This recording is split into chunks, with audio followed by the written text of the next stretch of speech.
चलिए आगे कंटिन्यू करते हैं। पेज नंबर 9 पे है, revise tax invoice. I hope आप लोगों ने ब्रेक एंजॉय किया है, राइट? और आप लोगों का अभी तक का क्लासेस ठीक चल रहा है। प्लस ई इनवॉइस के बारे में नेचुरली और ज़्यादा जानना है कि वो कैसे पोर्टल काम करता है, तो जो मैंने पीडीएफ शेयर किया है कर दूंगा।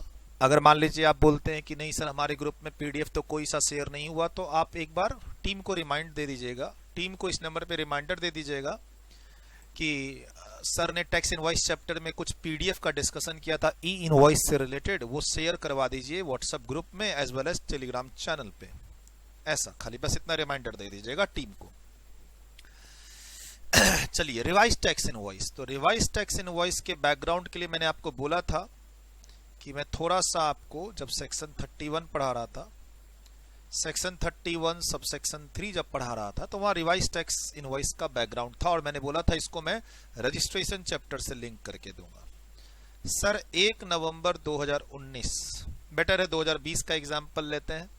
चलिए इसको हटा देते हैं, क्यों हम पुराना एग्जाम्पल लें।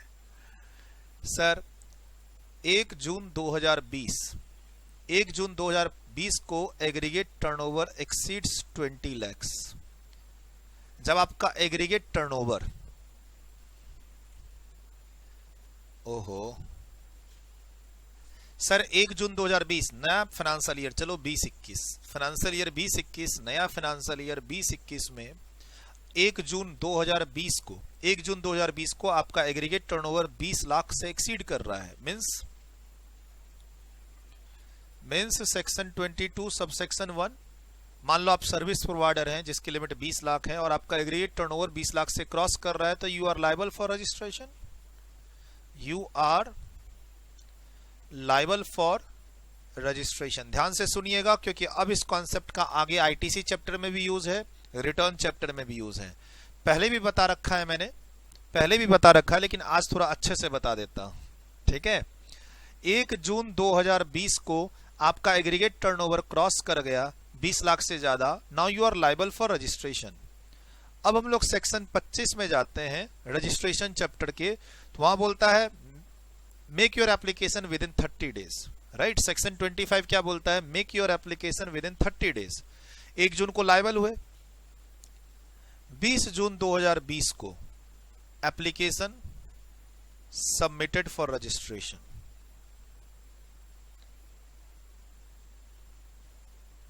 और हम लोग पढ़े हुए हैं कि अगर हम 30 दिन के अंदर एप्लीकेशन सबमिट कर देते हैं तो उसके बाद मान लो जो मेरे पास सर्टिफिकेट आता है या मान लो नोटिस आती है, नोटिस का रिप्लाई करते हैं और सर्टिफिकेट आता है, तो सर्टिफिकेट की डेट आगे की होगी लेकिन वो इफेक्टिव 1 जून से होगा। बस उसी पे आ रहा हूं, थोड़ा तो याद हो गया होगा आपको, नहीं तो आप वीडियो रोक के सबसे पहले जाके देखिए। रजिस्ट्रेशन चैप्टर में हम लोगों ने सेक्शन 5 को खत्म करते समय एक पढ़ा था कि सर्टिफिकेट वैलिड कब से होता है, what is the effective date of registration certificate. वो डिपेंड करता है कि आपने 30 दिन के अंदर एप्लीकेशन दिया या नहीं दिया। सर मैंने 30 दिन के अंदर एप्लीकेशन दिया, उसके बाद नोटिस आई 3 दिन के अंदर, फिर मैंने उसका जवाब दिया, आधार लिंकिंग ये वो सब करते करते जो भी है, मुझे लगता है कि 8 जुलाई 2020 को डेट ऑफ रजिस्ट्रेशन सर्टिफिकेट,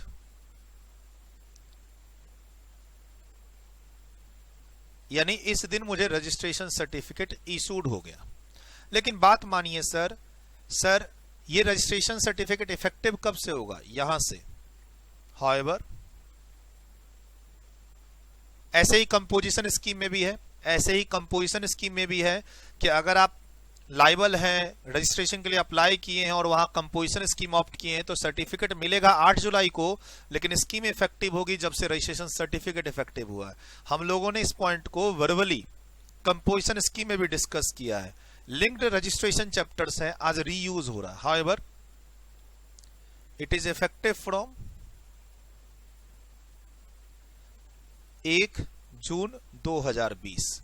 तो सर्टिफिकेट जो आपको मिला है 8 जुलाई 2020 को, ये सर्टिफिकेट जो आपको मिला है 8 जुलाई 2020 को, ये इफेक्टिव 20 जून से नहीं होगा जिस दिन आपने अप्लाई किया, ये इफेक्टिव उस दिन से होगा जिस दिन आप लायबल थे। अब ऐसा करने से क्या होगा?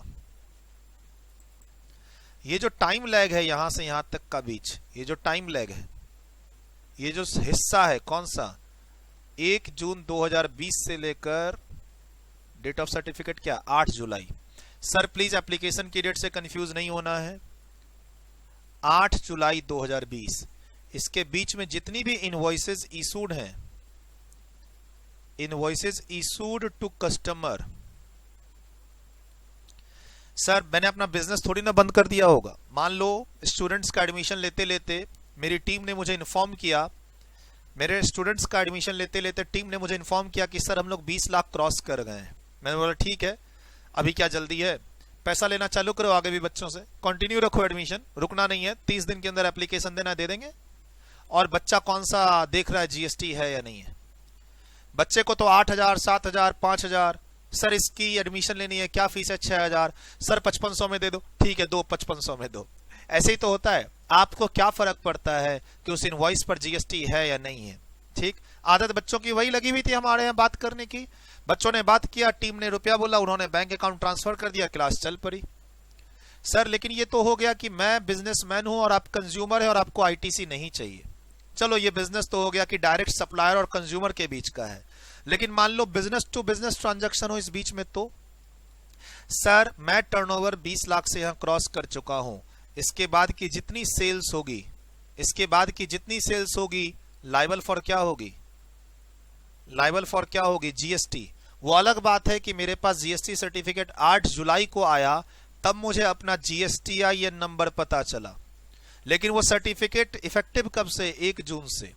सर 1 जून 2020 से लेकर 8 जुलाई 2020 तक का जो टाइम पीरियड है, इस बीच में मैंने जितने भी इनवॉइसेस इशूड किए हैं कस्टमर को, वो लोग एक्चुअली कस्टमर नहीं थे, वो लोग एक्चुअली बिजनेसमैन थे, जीएसटीआई नंबर होल्ड कर रहे थे, और उन्होंने जो मुझे पैसा दिया है वो विथ जीएसटी पैसा दिया है।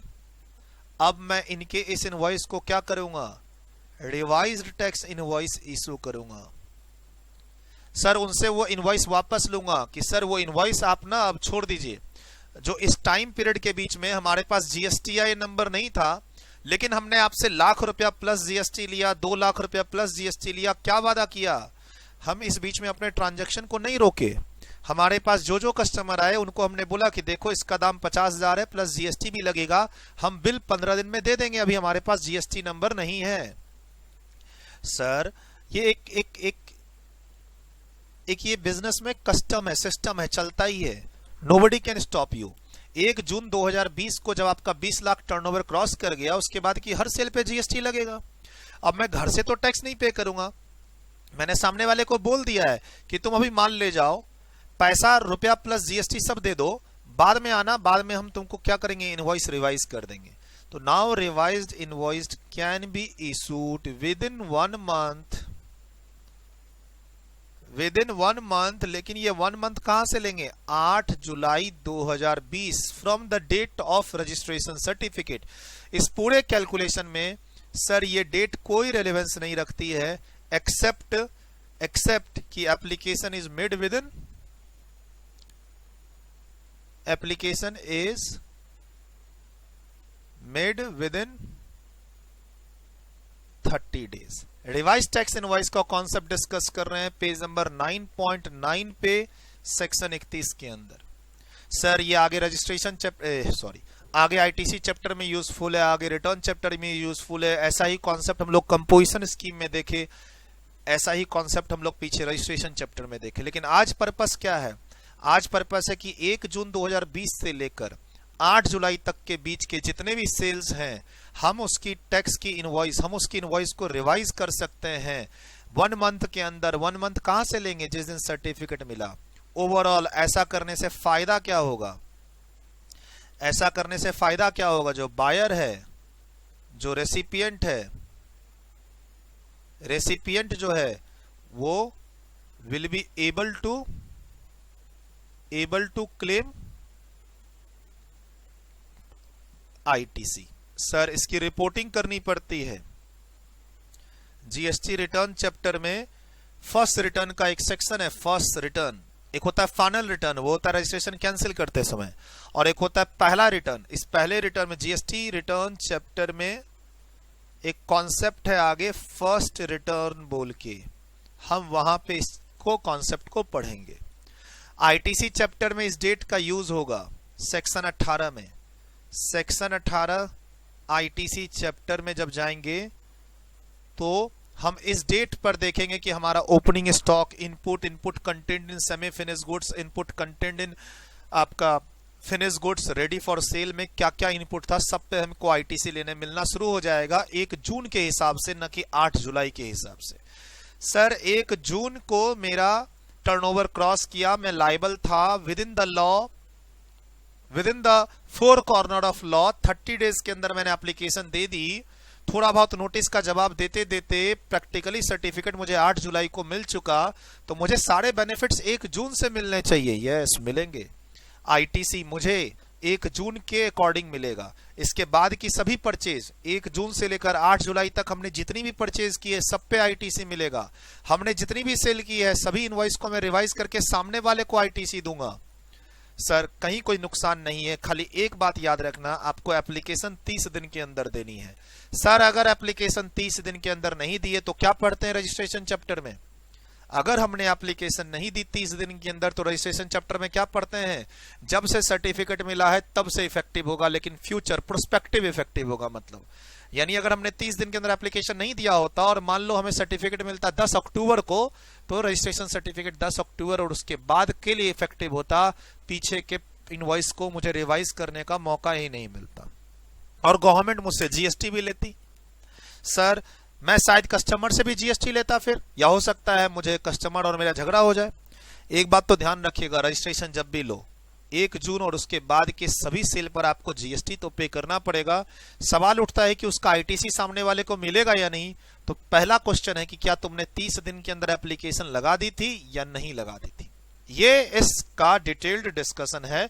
अब मैं आपको रीड करूंगा पेज नंबर 9.9, तो यही सब बातें, यही एग्जांपल्स यहां लिखा है। फिर थोड़ा सा बात करेंगे कंसोलिडेटेड रिवाइज टैक्स इनवॉइस की, और अगले पेज पर है क्या, particulars of revise tax invoice. तो ये 2 पेज डेडिकेटली खत्म हो जाएगा। Sir every discussion now onwards is linked to section 31 subsection 3। चाहे हम रिवाइज टैक्स इनवॉइस की बात करें, बिल ऑफ सप्लाई की बात करें, receipt voucher, refund voucher, payment voucher की बात करें, आर का रिश्ता आर से, हर चीज अब हमारी सेक्शन 31 सबसेक्शन 3 से कनेक्टेड है।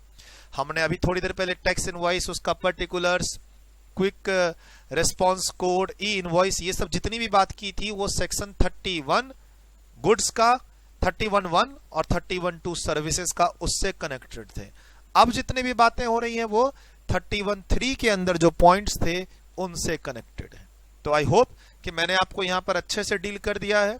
प्लीज ध्यान रखिएगा, टाइम लैग 1 जून 2020 से लेकर 8 जुलाई 2020 तक की बात आगे रिटर्न चैप्टर में है, आईटीसी चैप्टर में है, पीछे पढ़ चुके हैं कंपोजिशन स्कीम में, पीछे पढ़ चुके हैं रजिस्ट्रेशन चैप्टर में। बट हाँ, ये बात नहीं हुई थी अभी तक। ये वाला जो चार्ट आपके सामने अभी दिख रहा है ना, 1 महीने के अंदर टैक्स इनवॉइस रिवाइज करेंगे, फायदा क्या होगा इसका, ये डिटेल्ड में आज बात कर रहा हूं मैं। तो आपके सामने फुल स्क्रीन है, आपके सामने फुल स्क्रीन है। मैं अपने स्टूडियो में, आप अपने घर पे, इसको प्लीज नोट करें। वीडियो को रोकें, वीडियो को रोकें। मैं नीचे जा रहा हूं, नेक्स्ट गया। अब आप वीडियो ना रोके तो आपकी मर्जी। अब आपको अपने पेज पे ये नोट करना है। रोकेंगे वीडियो? सर फिर से एक बार और। तो चलिए, ये यहां पर वीडियो रोकिए, यहां वीडियो रोकिए। अब वीडियो रोकने का मतलब लिखना भी है मालिक। नेक्स्ट थोड़ा सा नीचे और ले जाऊं आपको। फायदा, रिवाइज टैक्स इनवॉइस का फायदा क्या है? सर सामने वाले को आईटीसी मिलेगा। सामने वाला कस्टमर है तब तो उसको इनवॉइस चाहिए ही नहीं। कस्टमर यानी आप कंज्यूमर हैं। आइए चलिए क्या बोलता है आगे, थोड़ा सा इसको रीड कर ले।